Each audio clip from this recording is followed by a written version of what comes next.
Everyone talks about stocks, futures, and options, but have you ever stopped to think what exactly is a financial market?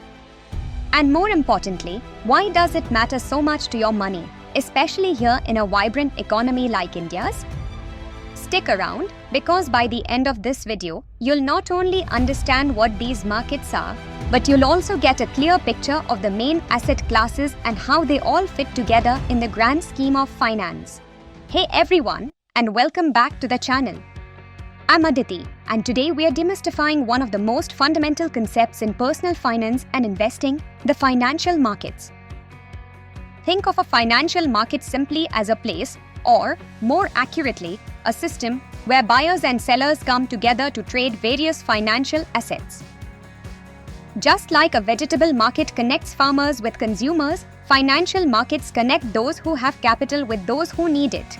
Our goal today is pretty straightforward. By the time we wrap up, you'll have a solid grasp of what constitutes a financial market, and you'll be able to confidently identify the major asset classes that are traded within them. This foundational knowledge is key to making smart financial decisions, whether you're just starting out or looking to increase your investing expertise. So, let's dive in. At its core, a financial market facilitates the exchange of financial instruments. It's where capital is allocated.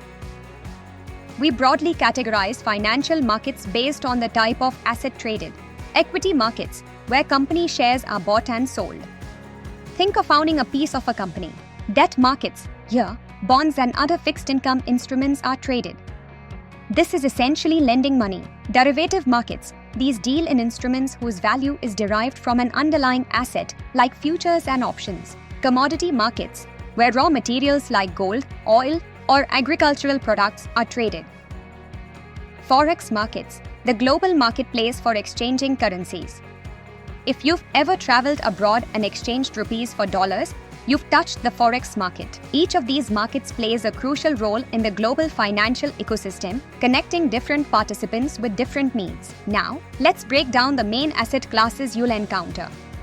Understanding these is like knowing the different tools in an investor's toolkit. First up, equities, commonly known as shares or stocks. When you buy a share, you're buying a small piece of ownership in a company. For example, if you buy shares of Reliance Industries or Tata Motors on the NSE or BSE, you become a part owner of that company. The potential here is growth. As the company grows and becomes more profitable, the value of your shares can increase. You might also receive dividends, which are portions of the company's profits distributed to shareholders. However, remember, share prices can be volatile and there's always risk involved. Next, we have debt instruments, primarily bonds. When you buy a bond, you're essentially lending money to a government or a corporation. In return, they promise to pay you back your principal amount at a future date, plus regular interest payments along the way. Think of it as a loan you're giving, and you're getting paid interest for it. Bonds are often considered a more conservative investment compared to stocks, offering fixed income and generally less volatility, but their returns might also be lower. The perceived safety versus risk is a key differentiator here. Moving on to derivatives. These are a bit more complex. Their value is derived from an underlying asset, which could be a stock, a commodity, or even an index. The most common types are futures and options. Investors use derivatives for a couple of main reasons: risk management, hedging against price movements, and leverage, controlling a large amount of an asset with a relatively small amount of capital. For instance, a farmer might use a commodity future to lock in a price for their crop, protecting against future price drops.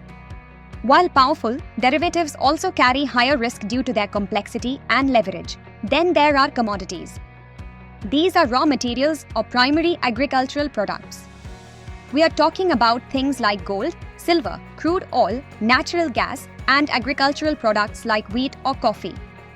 Investors often turn to commodities as a hedge against inflation or during times of economic uncertainty, with gold being a classic example of a safe haven asset.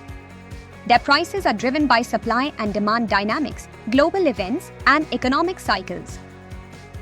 Finally, we have mutual funds and ETFs, exchange-traded funds. These are pooled investment vehicles. Instead of buying individual stocks or bonds yourself, you invest in a fund that pools money from many investors.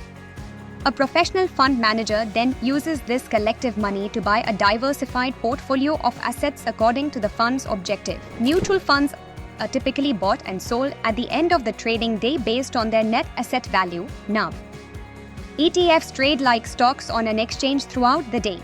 Both offer diversification and professional management, making them popular choices, especially for new investors or those who prefer a hands-off approach. So, why should you care about all this? Financial markets aren't just for big-shot investors or Wall Street gurus. They are absolutely vital for our economy and our individual financial well-being. 1. Capital formation. They help businesses raise the money they need to grow, innovate, and create jobs. When you buy a company's shares or bonds, you're providing them with capital. 2. Wealth creation. For individuals, financial markets offer avenues to invest and grow your savings over time, helping you build wealth for your future goals, be it a new home, your children's education, or retirement.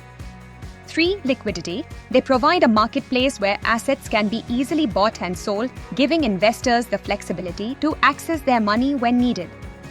4. Risk transfer. Through instruments like derivatives, risks can be transferred from those who don't want to bear them to those who are willing to take them on, facilitating smoother economic activity.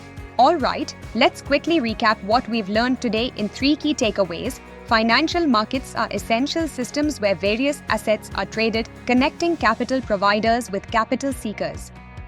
The main asset classes include equities, ownership, debt, lending, derivatives, value derived from underlying assets, commodities, raw materials, and pooled investments like mutual funds and ETFs.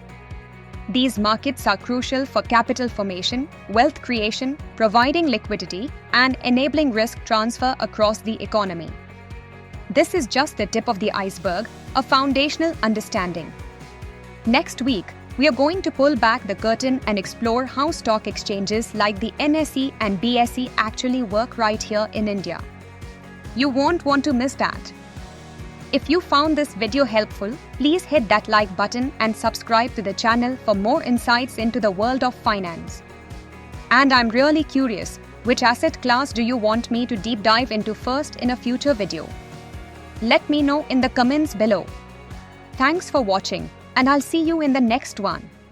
This should not be treated as a recommendation. Please conduct your own analysis or consult a financial advisor before investing.